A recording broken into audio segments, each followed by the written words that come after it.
নমস্কার, আমি জ্যোতিষ গুরু শ্রী অপূর্ব সমাদ্দার।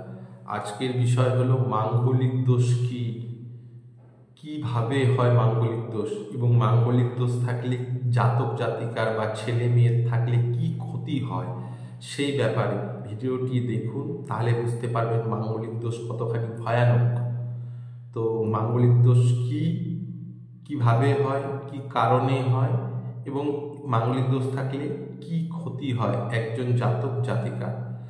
তো জাতক বা জাতিকার কুষ্ঠি বিচার করা হয়। সেই কুষ্ঠিতে যদি লগ্নে মঙ্গল থাকে, চতুর্থ ঘরে মঙ্গল থাকে, সপ্তম ঘরে মঙ্গল থাকে, অষ্টম ঘরে মঙ্গল থাকে এবং দ্বাদশ ঘরে যদি মঙ্গল থাকে, তাহলে মাঙ্গলিক দোষ হয় একজন জাতক বা জাতিকার, ছেলে বা মেয়ে। বা হস্তরেখায় আমরা মঙ্গলের জায়গা দেখে একজন মাঙ্গলিক কিনা সেটা আমরা বলে থাকি।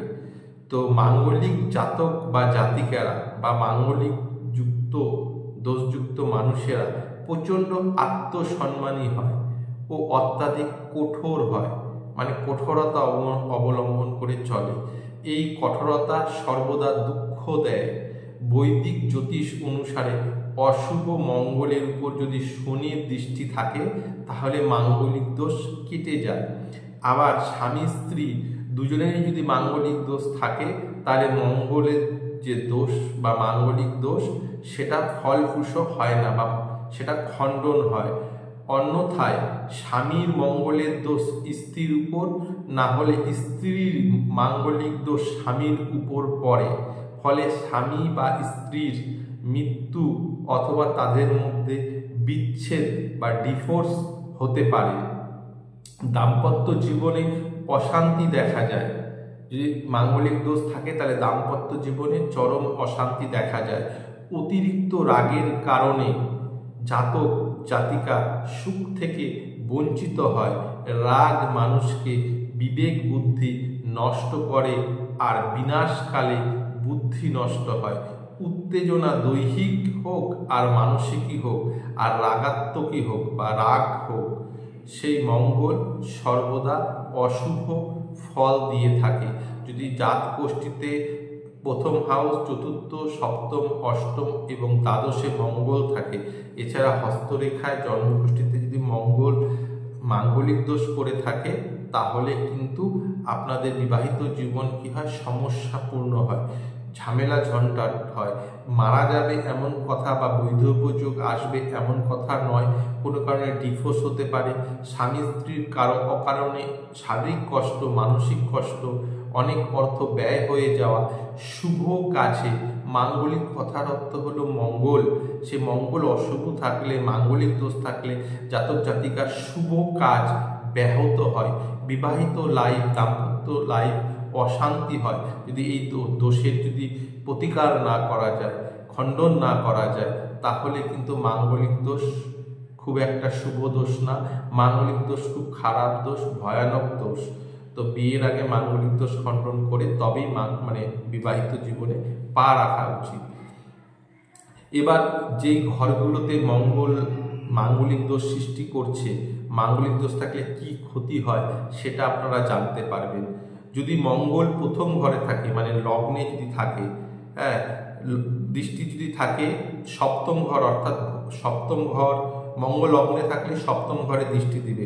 সপ্তম ঘর হলো ভোগ সুখের ঘর, জীবন সাথীর ঘর, অর্থাৎ সপ্তম ঘর থেকে দাম্পত্য জীবন, স্বামী হলে তার স্ত্রী বা ছেলে হলে তার বিবাহিত জীবনে স্ত্রী কেমন হবে, স্ত্রী হলে বিবাহিত জীবনে তার যে পার্টনার কেমন হবে, সেটা সপ্তম ঘর থেকে দাম্পত্য জীবন, ব্যবসা এগুলো দেখা হয়। ফলে গৃহস্থ জীবনে যদি মাঙ্গলিক দোষ থাকে, মঙ্গল যদি প্রথম ঘরে থাকে, তাহলে কি হয়, গৃহস্থ জীবনে উত্তেজনা থাকবে, অতিশয় ভোগের ইচ্ছা জন্ম দেয়, ক্রোধ অনেক বেশি সৃষ্টি হয়। ফলে স্বামী স্ত্রীর প্রতি কি হয়, স্বামী স্ত্রী অর্থাৎ একে অপরের প্রতি রাগ হয়, ক্ষুব্ধ হয়, জাতক জাতিকা সুখহীন হয়। চতুর্থ ঘর হলো সপ্তম, চতুর্থের সুখ ঘর হলো সপ্তম। স্বামী স্ত্রীর মতামতের মধ্যে সর্বদা একটা অমিল, মতভেদ দেখা যায় মাঙ্গলিক দোষ থাকলে। গৃহস্থ জীবনে অঘটন, ভাঙন, বিরোধ, মান অভিমান লেগেই থাকে। মঙ্গল যদি চতুর্থ ঘরে থাকে, চতুর্থ ঘর হলো জাতক জাতিকার চাকরি বা ব্যবসা ঘর, সেখানে কি করা হয়, জাতক জাতিকা বারবার করে বা গৃহস্থ জীবনটাকে আমরা চতুর্থ স্থান থেকে দেখে থাকি। যদি কি হয়, বারবার চাকরি বা ব্যবসার বদল করবে, প্রফেশন চেঞ্জ করবে, বাবার সাথে কি হবে, মতবিরোধ হবে, মনোমালিন্য হবে, দাম্পত্য জীবনে মনোমালিন্য হবে, গৃহস্থ অর্থাৎ গৃহস্থের যে সুখ, পারিবারিক সুখ, সেটা থাকবে না মাঙ্গলিক দোষ থাকলে। চতুর্থে যদি মঙ্গল থাকে, আর্থিক অবস্থা খুব একটা ভালো যাবে না। সপ্তম ঘরে থাকলে কি হয়, গৃহস্থ সুখে প্রচণ্ড বাধা সৃষ্টি হয় এবং জাতক জাতিকা প্রচণ্ড জেদি, আবেগপ্রবণ, ভোগপ্রিয়, যৌনতার দিকে অসুখী, বাবার সাথে বিরোধ, আত্মীয়দের সঙ্গে বিরোধ, মনোমালিন্য হয়ে থাকে। অষ্টম ঘরে মঙ্গল মাঙ্গলিক দোষ সৃষ্টি করলে জাতক জাতিকা পারিবারিক সুখ থেকে বঞ্চিত হবে, ধন সম্পত্তি হারাবে, ধন নাশ যোগ দেখা যায়, সমৃদ্ধি হবে না, পৈতৃক সম্পত্তি নষ্ট করে ফেলবে, বন্ধুরা বা প্রিয়জনরা সাথে থাকবে না, পাশে থাকবে না, স্বামী স্ত্রীর মধ্যে তিক্ততা সম্পর্ক তৈরি হবে এবং সম্পর্ক নষ্ট হবে, জাতক জাতিকা অলস মস্তিষ্কের হবে। দ্বাদশ ঘরে থাকলে কি হবে, জাতক জাতিকার জীবনে অপব্যয়, অনেক খরচ, যেটা প্রয়োজন নেই অপব্যয় দেখা যাবে, বারবার করে খরচ করে ফেলবে, যেটা সঠিক পথে খরচ করবে না, বারবার অপমানিত হবে, ভাই বন্ধু কেউ সাথ দেবে না, রাগ ও আবেগ প্রবণতার জন্য তর্ক বিতর্ক লেগে থাকবে, স্বামী ও স্ত্রীর মধ্যে অবিশ্বাস, সন্দেহবাতিকতা, বিরোধিতা লেগেই থাকবে। যদি মঙ্গল দ্বাদশ ঘরে থাকে, মাঙ্গলিক যদি হয়, এগুলো সমস্যা কিন্তু দেখা দিবে। কি হবে, ভাই বন্ধু সাথ দিবে না, রাগ আবেগ প্রবণতার জন্য তর্ক বিতর্ক লেগে থাকবে, স্বামী স্ত্রীর মধ্যে অবিশ্বাস, সন্দেহ, বিরোধিতা লেগে থাকবে, অপব্যয় দেখা যাবে, অপমানিত হতে হবে বারবার করে, টাকা পয়সা নষ্ট হবে। এছাড়া যদি জাতক বা জাতিকা রবি চন্দ্র লগ্ন এগুলো থেকে মাঙ্গলিক দোষ হয়, তবে জাতক বিপত্তিক হবে, জাতিকা হলে বিধবা হবে, এই জিনিসগুলো দেখা যায়। সপ্তম ঘরে যদি শুক্র থাকে, তাহলে জাতক অতি ভোগী হবে, অবৈধ সম্পর্ক থাকবে, গৃহস্থ সুখ বিঘ্নিত হবে, সমৃদ্ধি আসবে না, অর্থ ব্যয়, অর্থ অপচয় কিন্তু দেখা যায় মাঙ্গলিক যদি দোষ থেকে থাকে। তাহলে মাঙ্গলিক দোষ সহজ সংক্ষেপে আমি বুঝিয়ে দিচ্ছি। যদি কোনো কারণে জাতক জাতিকার লগ্নে মঙ্গল থাকে, চতুর্থ ঘরে থাকে, সপ্তম ঘরে থাকে, অষ্টম ঘরে থাকে, দ্বাদশ ঘরে থাকে, তাহলে মাঙ্গলিক দোষ হয়ে থাকে। এছাড়া হস্তরেখা বিচারেও মাঙ্গলিক দোষ দেখে একজন জ্যোতিষ প্রেডিকশন করে যে জাতক জাতিকার মাঙ্গলিক দোষ আছে। মাঙ্গলিক দোষ খুব ক্ষতিকারক, ভয়ানক। যদি সেটা খণ্ডন না হয়ে থাকে বা খণ্ডন বিভিন্ন প্রক্রিয়া রয়েছে, যদি খণ্ডন না হয়ে থাকে, তাহলে মাঙ্গলিক দোষ বিবাহিত জীবনে এবং মাঙ্গলিক কার্যে, দাম্পত্য জীবনে, পারিবারিক সুখে অনেক সমস্যার সৃষ্টি করে। কি হয়, মাঙ্গলিক থাকলে কোনো কারণে বৈধর্য যোগ দেখা যায় বা দোষ দেখা যায়, বিধবা হওয়া, স্বামী থাকলে বিপত্নিক অর্থাৎ স্ত্রী বিয়োগ দেখা যায়, স্ত্রী যদি হয়ে থাকে স্বামীর বিয়োগ দেখা যায় মাঙ্গলিক দোষ জাতক জাতিকা যদি থাকে।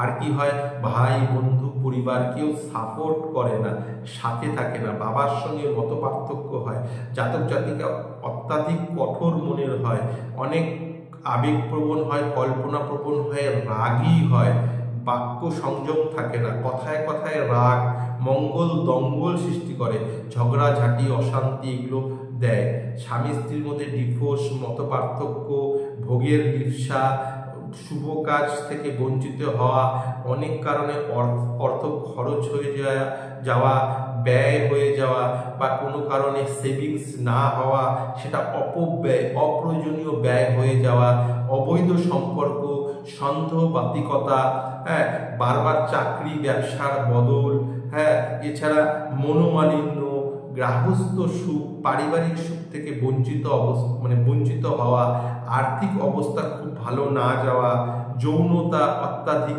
ভোগপ্রিয়তা, হ্যাঁ, বাবার সাথে বিরোধ, আত্মীয়দের সঙ্গে বিরোধ থাকবে, পৈতৃক সম্পত্তি থাকলেও জাতক জাতিকা নষ্ট করে ফেলবে, ধন সমৃদ্ধি ব্যাহত হবে, হারাবে, বন্ধুরা প্রিয়জনরা সাথ দিবে না, স্বামী স্ত্রীর মধ্যে তিক্ত সম্পর্কের সৃষ্টি হবে, যেখান থেকে ডিভোর্স বা সেপারেশনের জায়গা দেখা যাবে, জাতক জাতিকা অলস প্রকৃতির হবে, বারবার অপমানিত হতে হবে, রাগ, আবেগ, ভাবপ্রবণতায় তর্ক বিতর্ক তার জীবনে লেগেই থাকবে, অবিশ্বাস, সন্দেহবাদিকতা, বিরোধিতা স্বামী স্ত্রীর মধ্যে লেগেই থাকবে।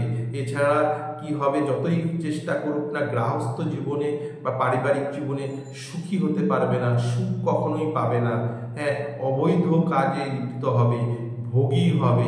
জাতক জাতিকার কোনো কারণে স্বামী স্ত্রীর অত্যাধিক শারীরিক সমস্যার জন্য অনেক অর্থ ব্যয় অপচয় হয়ে যাওয়া যদি মাঙ্গলিক দোষ জাতক জাতিকার জীবনে থাকে, তার জন্মকুষ্ঠিতে বা হস্তরেখায়, এই দোষ খুব ভয়ানক, খুব খারাপ, এটাকে অবশ্যই কাটানো উচিত বা খণ্ডন করা উচিত। নমস্কার, আমি জ্যোতিষগুরু শ্রী অপূর্ব সমাদ্দার। আমার ইউটিউব চ্যানেল হলো সৌভাগ্য বার্তা। ভিডিওটি ভালো লেগে থাকলে সাবস্ক্রাইব করুন, চ্যানেলটিকে লাইক, কমেন্ট ও শেয়ার করুন।